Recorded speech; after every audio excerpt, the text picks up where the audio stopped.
నమస్కారం. అతి సామాన్యుల అసమాన గాథల సమాహారం ఈటీవీ జేహోకు స్వాగతం. ఆ పాలిమర్ ఇంజనీర్ ఓ రైతు బిడ్డ. అమెరికా వెళ్ళినా మట్టి వాసన మర్చిపోలేదు. ఎదిగి వచ్చిన మూలాలను విడవలేదు. లక్షలు తెచ్చిపెట్టే ఉద్యోగం వదిలి స్వదేశం చేరారు. తనకు నచ్చిన పాడి పరిశ్రమలో ప్రవేశించి పాల వెల్లువ సృష్టించారు. రైతులు కష్టజీవుల కష్టాలకు చలించిన ఓ యువకుడు సేద్యపు పనులను సులభంగా చేసే చిన్న చిన్న యంత్రాలను ఆవిష్కరించాడు. వినూత్న స్ఫూర్తి కథనాలతో మీ ముందుకు వచ్చింది జేహో.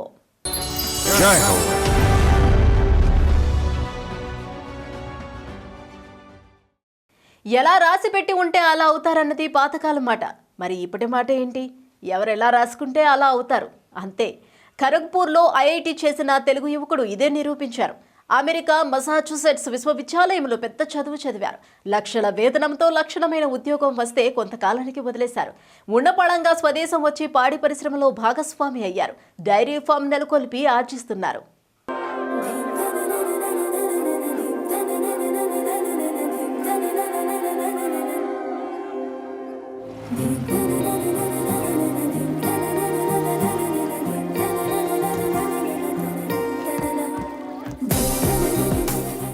ఆశయ సాఫల్యానికి వ్యక్తులే శక్తులవుతారు.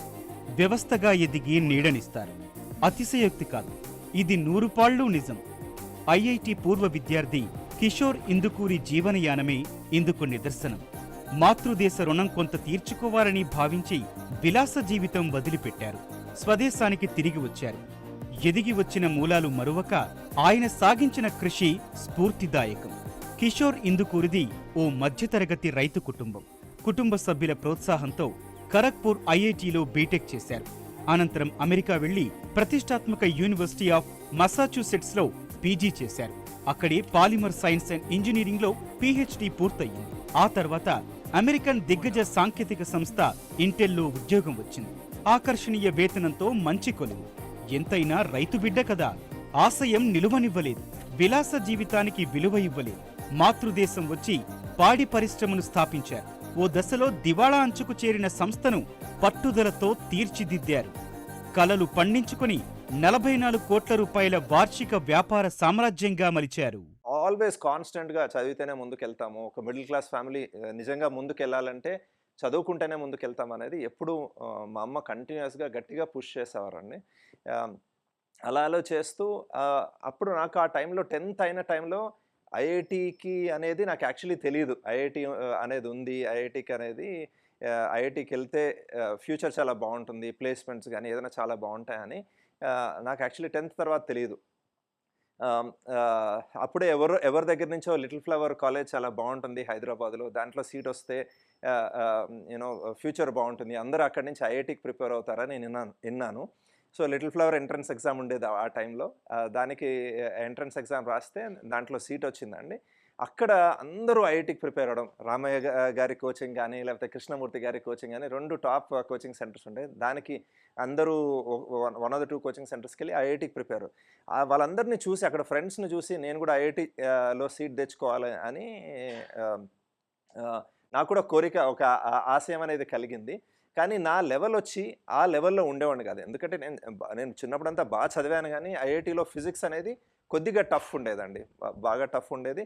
నా ఫిజిక్స్ లెవెల్ అనేది తక్కువే ఉండేది. సో ట్రై చేశాను, చాలా ఎఫర్ట్ పెట్టినా నాకు ఫస్ట్ అటెంప్ట్లో ఐఐటిలో సీట్ రాలేదండి, రైట్. కానీ ఏంటంటే సెకండ్ టైం అందరూ మేబీ ఐఐటి వదిలేసి ఓన్లీ ఎంసెట్ మీద ఫోకస్ చేస్తే ఇంకా బాగా ఎంసెట్ అవుతుంది అని అన్నారు. కానీ ఏంటంటే స్టిల్ ఆ పట్టుదలతోటి ఎలాగైనా తెచ్చుకోవాలి అని చెప్పి నేనే రోజు అశోక్ నగర్ సెంట్రల్ లైబ్రరీకి వెళ్ళేవాడిని అండి. వెళ్ళి ఫిజిక్స్ మీద ఎట్లైనా పట్టు రావాలి.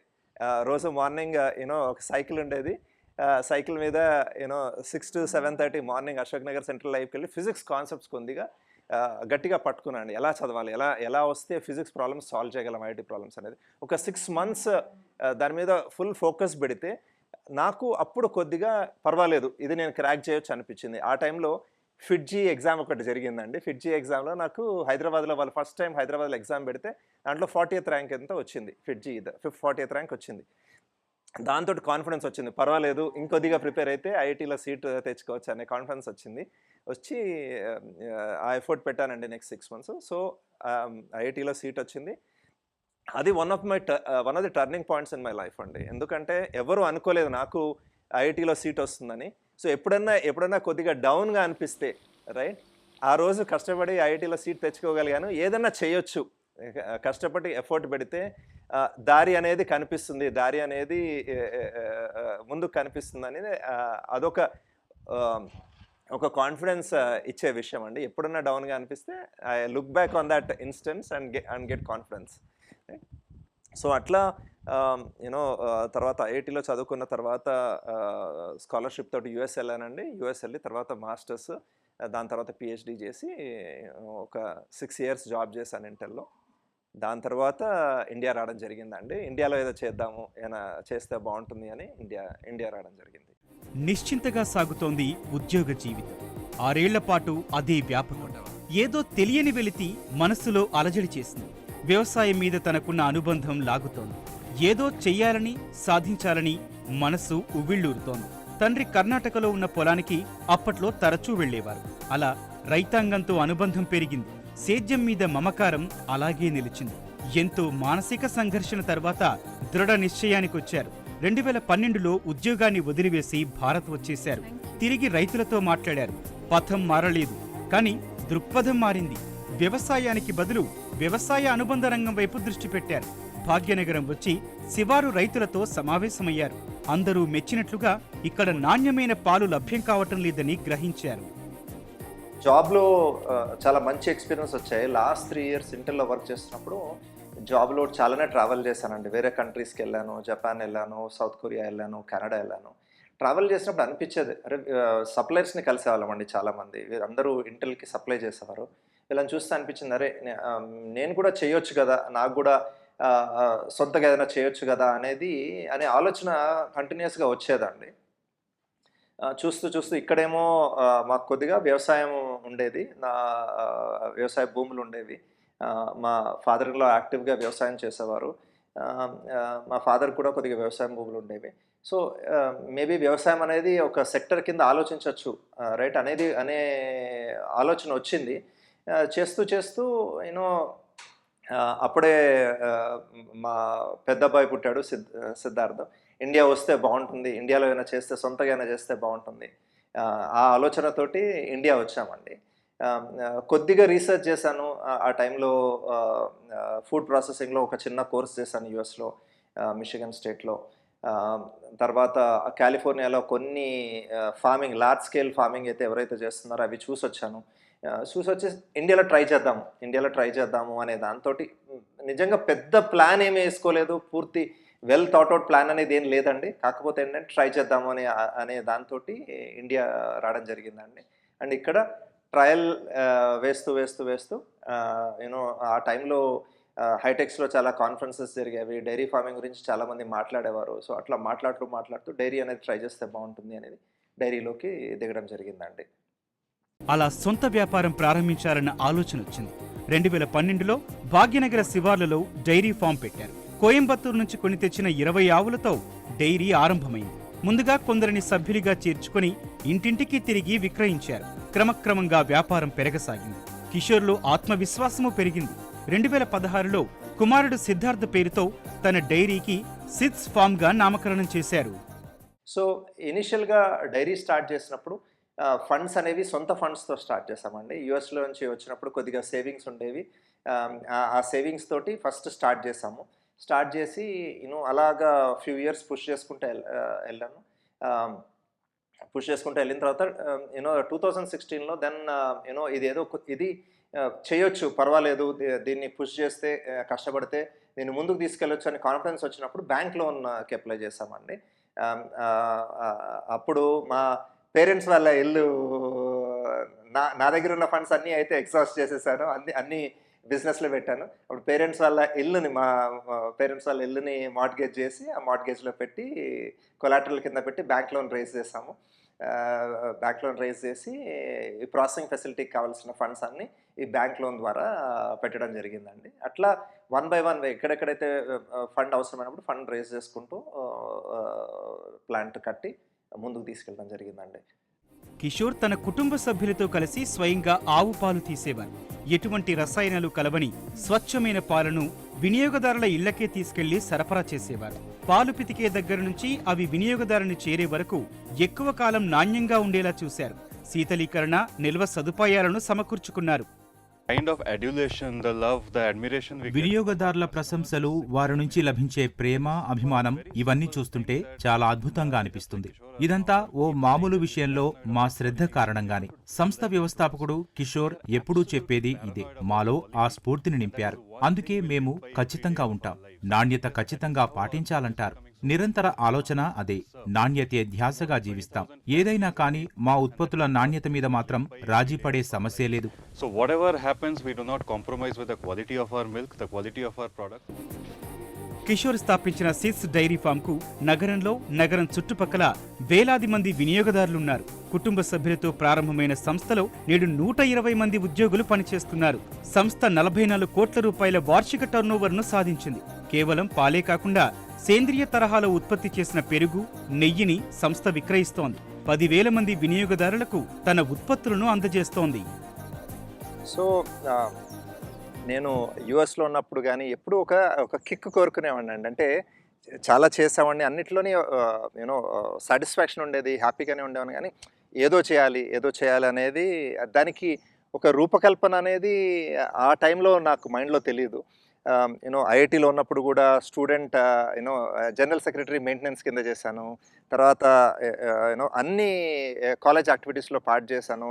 చాలానే ఎఫర్ట్ పెట్టామనండి, చేశాను. కానీ ఫైనలీ నాకు ఇదంతటికీ ఒక రూపం అనేది సిడ్స్ ఫార్మ్ స్టార్ట్ చేసిన తర్వాత అది ఒక షేప్ అనేది తీసుకోవడం స్టార్ట్ అయిందండి.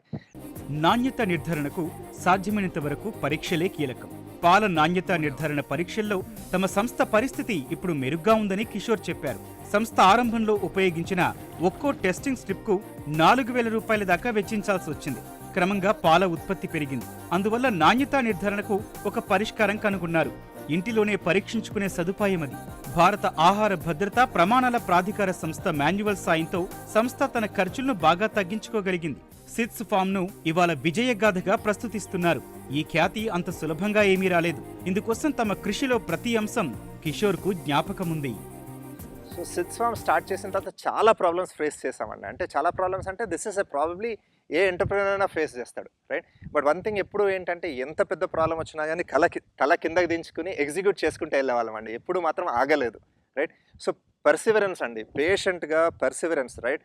మన టైం వస్తుంది, ఆగకుండా నెమ్మదిగా కొద్దిగా స్లో అయినా వెళ్తూ ఉంటే సొల్యూషన్ అనేది కనిపిస్తుందండి. You will continue to grow, right? ఈరోజు చాలా పెద్ద కష్టం అనిపించవచ్చు, బట్ చేసుకుంటూ పోవాలి.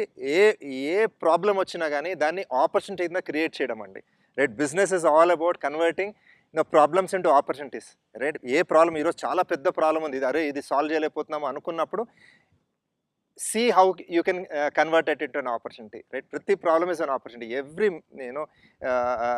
Obstacle is an opportunity. అది మనం చేయగలిగితే మాత్రం ఏదన్నా సాధించవచ్చు అండి, రైట్? ఓ చిన్న వేలో we think we were able to do it, right? But మేము ఇంకా చేయాల్సింది చాలా ఉంది, రైట్? ఫర్ ఎవ్రీ ఎంటర్ప్రినర్ ఏంటంటే వదిలిపెట్టకుండా, రైట్? బిజినెస్ మోడల్ని చిన్నగా ట్వీక్ చేయాలండి, రైట్?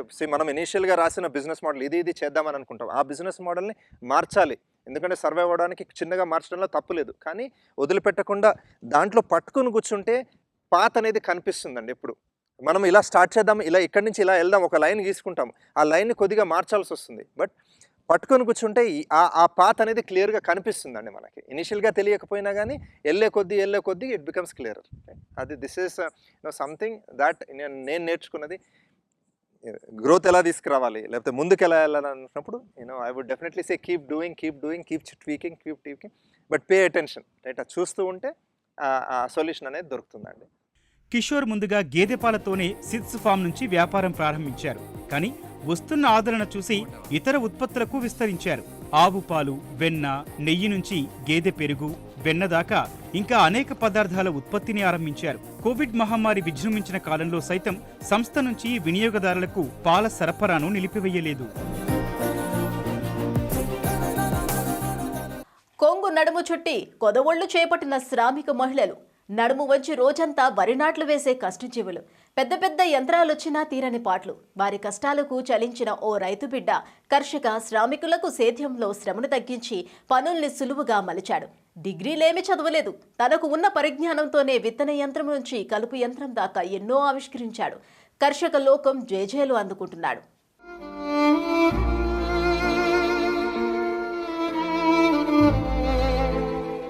మనం రైతుల కష్టాలు, కన్నీళ్లు, వ్యతల గురించి తరచూ వింటుంటాం.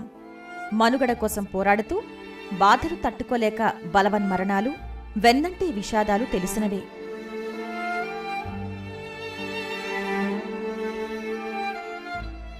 మీరిక్కడ చూస్తున్న వ్యక్తి నాగరాజు. ఇలాంటి అనేక బాధలు అనుభవించిన రైతు. తన కుటుంబ పోషణకు పొలంలో రెక్కలు ముక్కలు చేసుకుంటున్నాడు.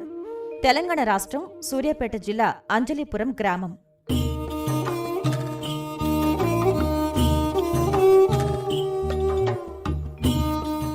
తనకు 2 కుమారులు, 1 కుమార్తె. వీరిలో అతడి 3వ కుమారుడు నవ యువకుడు గొర్రె అశోక్. రైతుల కష్టాలను చూసి స్పందించాడు. తనకున్న పరిజ్ఞానంతో వారి సమస్యల పరిష్కర్తగా మారాడు. విత్తనాలు వేసుకోవడం అనేది చాలా పెద్ద సమస్య అండి ఈ రోజులలో రైతులకు. అంటే ఇప్పుడు వాళ్ళందరూ కూడా ఈ విత్తనాలు చిన్న చిన్నగా ఉండడంతో వీటికి మిషన్స్ కూడా ఏమి అవైలబుల్ లేవు మార్కెట్లో, ఉన్నా కానీ ఎక్కువ రేట్లలో ఉన్నాయి. సో ఇందుకు కారణంగా వాళ్ళ ప్రాబ్లమ్ని గుర్తించి ఈ సొల్యూషన్ అనేది తయారు చేయడం జరిగింది. లో కాస్ట్ సీడ్ సోయింగ్ టూల్ అండి. ఇది ఎలా పనిచేస్తుందంటే కింద ఒక చిన్న స్ప్రింగ్ మెకానిజం ఉంటుందండి. ఈ మెకానిజం ఏంటి అని అంటే మనం ఇట్లా కుచ్చి ఇట్లా వేయొచ్చు. సో దీనికి కారణంగా ఇది ఏమవుతుంది అని అంటే ఈ చిన్న మెకానిజం పెట్టడం వల్ల వాళ్ళు వంగడానికి అవసరం లేదు. నించోని విత్తనం వేసి ఇదే గుంత చేస్తుందనండి. మట్టి కూడా అదే పూడుస్తుంది. అంటే మట్టి కూడా ఆటోమేటిక్గా విత్తనం పైన పడిపోతుంది. ఇది వచ్చేసి లో cost portable paddy hand weeder అండి. అంటే ఊర్లలో ఉన్న చిన్న రైతులకు వరి పొలంలో తీసుకోవడానికి చాలా పెద్ద సమస్య అండి, వరి పొలంలో కలుపు పీకడం. ఇది వచ్చేసి హ్యాండిల్ అండి. దీనికి మనం ఇది ఫిట్ చేయడం జరిగింది, సైకిల్ బ్రేక్. సో ఇక్కడ నుంచి ఇక్కడ ఒక రాడ్ సపోర్ట్ ఉంటుంది కింద దాకా, లాంగ్ రాడ్. దీనికి మనం సైకిల్ బ్రేక్ వైర్ కూడా రావడం జరుగుతుంది. సో ఇక్కడ కింద దాకా వచ్చేసరికి ఇక్కడ ఈ వైర్ ఇటు అటాచ్ అవుతుంది. అంటే ఇక్కడ మధ్యలో ఒక రాడ్ ఉంటుంది, ఒక సైకిల్ స్ప్రింగ్ ఉంటుంది, సైకిల్ స్టాండ్ది. కిందకు వచ్చేసరికి 2 సైకిల్ టీత్ ఉంటాయండి. అంటే టీత్ బ్లేడ్ లాగా ఇట్లా పట్టుకునేలాగా. ఇలా ఓపెన్ అవడంతో ఏమవుతుందనంటే కింద కలుపుని ఇలా పట్టుకుంటే మనం పైకి లాగేస్తే వచ్చేస్తుంది. వినికిడి లేని వారి కోసం ఒక వాసన పసిగట్టి అప్రమత్తం చేసే అలారాన్ని రూపొందించాడు. బహుదా ఉపయోగపడే మల్టీపర్పస్ యూటిలిటీ వెహికల్ తయారు చేశాడు. పత్తి, మిరప చేలల్లో కలుపు తీసేందుకు చవకగా హ్యాండ్ వీడర్ను రూపొందించాడు. పాఠశాలకు వెళ్తున్నప్పుడే అశోక్ ఈ తరహా వస్తువులు చేసి అందర్నీ ఆశ్చర్యపరిచేవాడు. తయారు చేసిన వస్తువులు రైతులకు బాగా ఉపయోగపడతాయని అశోక్కి గట్టి నమ్మకం. ఇప్పుడు ఊర్లలో ఉండే రైతులు ఎటు కాదన్నా రోజుకు ఒక కూలీకి 500 నుంచి 800 వరకు ఇవ్వాల్సి వస్తుందండి. సో ఇప్పుడు వాళ్ళ కూలీలకు ఇచ్చే బదులు మన టూల్స్ ఏవైతే ఉన్నాయో వీటికి ఎటువంటి మెయింటెనెన్స్ ఉండదు. అదేవిధంగా ఇది ఎంత అండి, మన 2000 నుంచి 3000 లోపు అయిపోతాయి మన టూల్స్ అన్నీ కూడా. అంటే తక్కువ ఖర్చుతో మన ఊర్లోనే చేయించుకోవచ్చు మనం. అలా ఒక్కసారి మనం చేయించుకోవడం వల్ల ఏమవుతుందంటే మనం కూలీలను పెట్టుకోవాల్సిన అవసరం ఉండదు. సో 10 సార్లు మనం కూలీలకి 1000 ఇచ్చే కన్నా ఒకేసారి ఒక 2-3 వేలు పెట్టి మనం ఇది తయారు చేసుకుంటే చాలా కాలం వరకు మనం దీన్ని వాడుకోవచ్చు. అశోక్ ఆవిష్కరించిన విత్తన పరికరం విత్తనాలు వేసే పనిని తేలికగా మార్చింది. కలుపు తీయడం తేలికయ్యింది. గంటల పాటు నడుం వంచి పనిచేసే అవస్థల్ని తప్పించింది. చిన్న వయసులో అశోక్ చేస్తున్న అద్భుతాలు రైతుల ముఖంలో వెలుగు నింపాయి. గొర్రె అశోక్ తయారు చేసినటువంటి యంత్రం ద్వారా మేము ఎంతో సులభంగా కలుపు తీయగలుగుతున్నాం. మా గ్రామంలో ఒక ఇన్నోవేటర్ తయారు కావటం మా గ్రామానికి మరియు ఈ జిల్లాకి, ఈ రాష్ట్రానికి ఎంతో గర్వకారణం. ఇతను మాకు కలుపు తీతలో ఎంతో సహాయపడే యంత్రాన్ని తయారు చేయడం జరిగింది. ఇది మాకు వంగబడి కలుపు తీయడానికి ఇంతకుముందు ఎంతో రిస్క్ పడేవాళ్ళం. అటువరకు మేము వంగోని పొద్దాక కలుపు తీసేవాళ్ళం. ఇప్పుడు ఆ మిషన్ వల్ల మాకు చాలా ఈజీగా ఉంది. అశోక్ ఈ కుటుంబంలో 3వ సంతానం. అతడి అన్నయ్య ఇంజనీరింగ్ చేశాడు, అక్కయ్య చదువుకుంటోంది. అశోక్ అమ్మతో కలిసి నాన్నకు పొలం పనుల్లో సాయపడుతున్నాడు. ఫస్ట్ కాంచుకోవడం మాకు భూమి కొద్దిగా ఉందండి, కవులకి వాటికి ఇటు చేసేదండి. వీటి వల్ల లాసిపోతున్నాం కానీ ఏ రోజు లాపాలేదండి. కూలోళ్ళు 100 మంది, 10 మందిని, 50 మంది అని పెట్టేదండి నేను. ఇవన్నీ చూసి మా పిల్లగాడు రైతులకు భారం తగ్గిస్తే డెవలప్మెంట్ అవుతారేమో, రైతులు ఉన్న ఇబ్బందులు వాళ్ళ బాకీలు చూసి మా పిల్లగాడు ఈ అగ్రికల్చర్ రూట్లో పోయండి ఈ పని చేస్తున్నాడు మావాడు. మా బాబు మా ఎమ్మడి పొలానికి వచ్చేదండి, ఆ జనం పెట్టిన కూళ్ళు చూసి అతను కూడా పని చేసి చూసి ఏదో విధంగా మటుకి రైతుకు మైలయ్యే మార్గం చేయాలని మా బాబు చాలా తిప్పల పడి ఇలాంటి పరికరాలు తయారు చేస్తుండండి.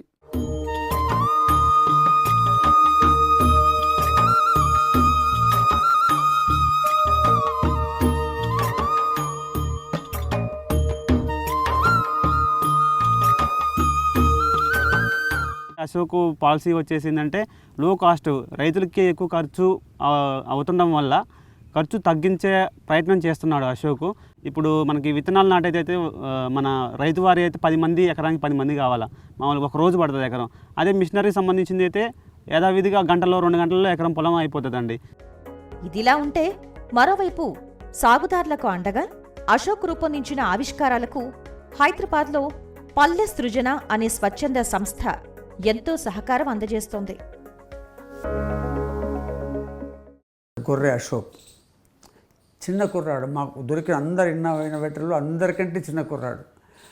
అండ్ ఆ వయస్సులో చుట్టుపక్కల సమస్యలను చూసి ఆ బాధను అనుభవించి ఏమన్నా చేయాలని ఒట్టికూర్చుకోకుండా దానికోసం ఒక అడుగు ముందుకు వేసి ఆ వయస్సులోనే దానికి కావాల్సిన అద్భుతమైన పరిష్కారాలు చేశాడు. ఇంజనీరింగ్ అంటే పెద్ద టెక్నాలజీ కాదు, ఇంజనీరింగ్ అంటే ప్రాబ్లమ్ సాల్వ్ చేయడం. సో అబ్బాయికి ఇంజనీరింగ్ చదువుకోకుండా ఇంజనీరింగ్ వచ్చేసింది. అంత అద్భుతంగా చేశాడు, మాకు చాలా సంతృప్తి కలిగించింది. ఈ అబ్బాయిని ఎలాగైనా పాలస్తీనా తరఫున సాధ్యమైనంత వరకు తోడిచ్చి ఆయన క్రియాశీలతను, ఆయనకున్న తపనని, ప్రజల కష్టాలు తెచ్చాలని తపనని కాపాడుతూ పైకి తీసుకొస్తే దేశం చాలా లాభం పొందుతుంది, అబ్బాయి కూడా సంతృప్తిగా జీవిస్తాడని ఆ ఉద్దేశంతో మా వాలంటీర్స్ అందరూ ఆయనకు సహాయం చేశారు, గైడ్ చేశారు, మార్గదర్శకం చేశారు. ఇంకా చేస్తాం, భవిష్యత్తులో కూడా అబ్బాయిని విడిచిపెట్టుకోం. రైతు బిడ్డగా అశోక్ తన తండ్రి కష్టాలు, కర్షకుల అవస్థలు స్వయంగా చూశాడు. పరిష్కారాలుగా కొన్ని ఆలోచనలు మెరిశాయి. తనకున్న పరిజ్ఞానంతో, మేధో మథనంతో, అనేక ప్రయోగాలతో ఈ వినూత్న సేద్య పరికరాలు సృష్టించాడు. అతని స్ఫూర్తిదాయక ఆవిష్కరణలు చూసి గ్రామమంతా గర్విస్తోంది. ఇప్పుడతని పేరు సూర్యాపేట జిల్లా దాటి గోల్కొండ ఖిల్లా చేరింది. దేశ విదేశాల్లో మారుమోగుతోంది. అశోక్ కృషిని గుర్తిస్తూ తెలంగాణ రాష్ట్ర ఇన్నోవేషన్ సెల్ 2019 నుంచి నేటి దాకా వరుసగా 3 ఏళ్లు పురస్కారాలతో సత్కరించింది. Kolkata India international science festival అశోక్ను జాతీయ పురస్కారంతో గౌరవించింది. ఇటీవల పోలాండ్లో నిర్వహించిన ఇన్నోవేషన్ షోలో అశోక్ ఆవిష్కారాలకు 4 బంగారు పతకాలు లభించాయి. అశోక్ ఇంకా చిన్నవాడే. తన కలలు నిజం చేసుకునేందుకు బోలెడు సమయం ఉంది, ఉజ్వల భవిష్యత్తుంది.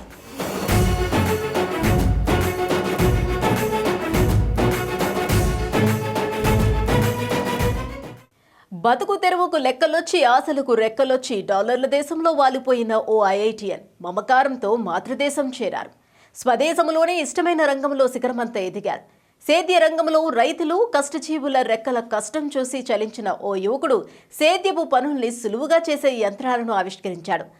ఆలోచనల పెట్టుబడితో కలల కట్టుబడి ఉపక్రమించిన ఇద్దరూ అసాధ్యులే.